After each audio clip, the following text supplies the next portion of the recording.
നമസ്കാരം ഗൈസ്, ഇതാണ് ലംബോർഗിനി ഫിനോമിനോ.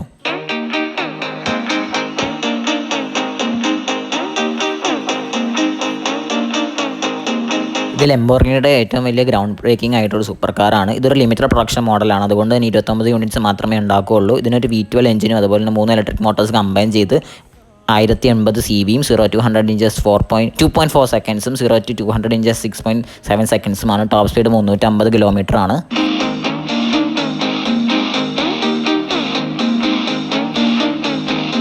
ഈ വണ്ടിക്ക് യുണീക്ക് ആയിട്ടുള്ള ഒരു ബോൾഡ് ഫ്രണ്ട് ഡിസൈനും ഉണ്ട്. എയർ ഇൻടേക്ക് ഉണ്ട്, അത് ഇൻസ്പയർഡ് ഫ്രം റേസ് കാറാണ്. റീമാപ്പിൽ ലംബോർഗിനി ലോഗോ ആണുള്ളത്. ഇന്റീരിയർ ഒരു ഫിലോസഫീനെ ബേസ് ചെയ്താണ്, അതായത് ഫീൽ ലൈക്ക് എ പൈലറ്റ് എന്നുള്ള ഫിലോസഫി ബേസ് ചെയ്താണ്. ഇത് ഫുൾ കാർബൺ ഫൈബറും അതുപോലെ തന്നെ മിനിമലിസ്റ്റിക് ഡിസൈനുമാണ്. സോ നിങ്ങൾക്ക് എന്താണെന്ന് വെച്ചാൽ കണ്ടോ ചെയ്യാം. വീഡിയോസിന് ലൈക്ക് ആൻഡ് സബ്സ്ക്രൈബ്.